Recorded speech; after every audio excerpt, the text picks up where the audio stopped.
जो मनुष्य भक्तिपूर्वक इस कथा को पढ़ते या सुनते हैं उन्हें निश्चय ही स्वर्ग की प्राप्ति होती है। नमस्कार दोस्तों, स्वागत करता हूं आपके अपने यूट्यूब चैनल श्री दर्शन टीवी में। दोस्तों, आज हम बात करने वाले हैं निर्जला एकादशी बारे में। निर्जला एकादशी को पांडव एकादशी या भीमसेनी एकादशी क्यों कहते हैं, जानिए कथा। भीमसेन व्यास जी से कहने लगे, हे पितामह, भ्राता युधिष्ठिर, माता कुंती, द्रौपदी, अर्जुन, नकुल और सहदेव आदि सब एकादशी का व्रत करने को क्यों कहते हैं।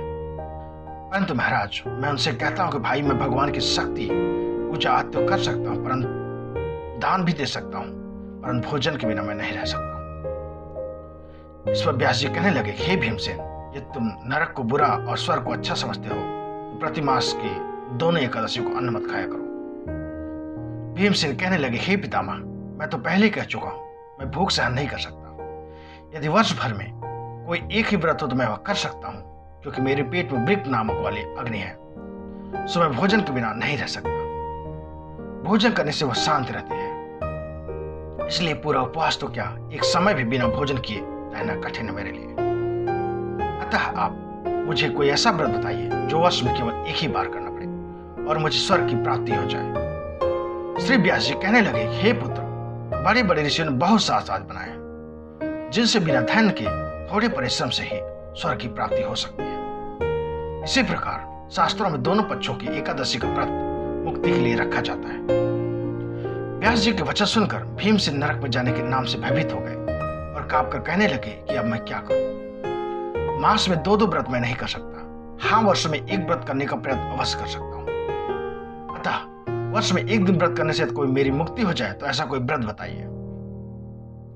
यह सुनकर व्यास जी कहने लगे कि वृषभ और मिथुन के संक्रांत के बीच ज्येष्ठ मास के शुक्ल पक्ष की जो एकादशी है उसका नाम निर्जला एकादशी है। तुम उस एकादशी का व्रत करो। इस एकादशी के व्रत में स्नान और आचमन के सिवा जल वर्जित है। आचमन में 6 मास से अधिक जल नहीं होना चाहिए, अंततः वह मद्यपान के सदृश हो जाता है। इस दिन भोजन नहीं करना चाहिए, क्योंकि भोजन करने से व्रत नष्ट हो जाता है। यदि एकादशी को सूर्योदय से लेकर द्वादशी के सूर्योदय तक जल ग्रहण न करे तो उसे सारी एकादशी के व्रत का फल योग मिलता है। द्वादशी को सूर्योदय से पहले उठकर स्नान आदि करके ब्राह्मणों का दान देना चाहिए। इसके पश्चात भूखे और सतपाल ब्राह्मण भोजन कराकर फिर आप भोजन कर लेना चाहिए। इसका फल पूरे वर्ष की संपूर्ण एकादशी के बराबर होता है। व्यास जी कहने लगे, हे भीमसेन, यह मुझको स्वयं भगवान ने बताया है। इस एकादशी का पूरे समर्थ तीर्थों और दानों से अधिक है। केवल एक दिन मनुष्य निर्जल रहने से पापों से मुक्त हो सकता है। जो मनुष्य निर्जला एकादशी व्रत करते हैं उनकी मृत्यु के समय यमदूत आकर नहीं गिरते, वरना भगवान के पास उसे पुष्पक विमान बिठाकर स्वर्ग को ले जाते हैं। अतः संसार में सबसे श्रेष्ठ निर्जला एकादशी व्रत है, इसलिए यत्न के समय इस व्रत को करना चाहिए। उस दिन ओम नमो भगवते वासुदेवाय मंत्र का उच्चारण करना चाहिए और गौदान देना चाहिए। इस प्रकार व्यास जी की आज्ञा अनुसार भीमसेन इस व्रत को किया, इसलिए एकादशी भीमसेनी एकादशी भी कहते हैं और ये पांडव एकादशी भी कहते हैं। निर्जला व्रत से करने से पूर्व भगवान से प्रार्थना करें, हे भगवान, आज मैं निर्जल व्रत करता हूँ, दूसरे दिन भोजन करूंगा, मैं इस व्रत को श्रद्धा पूर्वक करूंगा, अतः आपकी कृपा से मेरे सब पाप नष्ट हो जाएं। इस दिन जल से भरा हुआ घड़ा वस्त्र से ढककर स्वर्ण सहित दान कर देना चाहिए।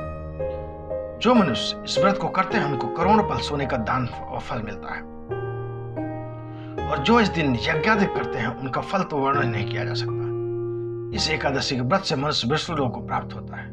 जो मनुष्य इस दिन अन्न खाते हैं वो चांडाल के समान है, वे अंत में नरक को जाते हैं। जिसने निर्जला एकादशी व्रत किया है वो चाहे ब्रह्म हत्यारा ही क्यों न हो, मद्यपान क्यों न करता हो, चोरी की या फिर गुरु के साथ द्वेष किया हो, मगर इस व्रत के प्रभाव से वह स्वर्ग जाता है। हे कुंती पुत्र, जो पुरुष या स्त्री श्रद्धा पुरुष व्रत को करते हैं उन्हें आगे बताए हुए कर्म नहीं करना चाहिए।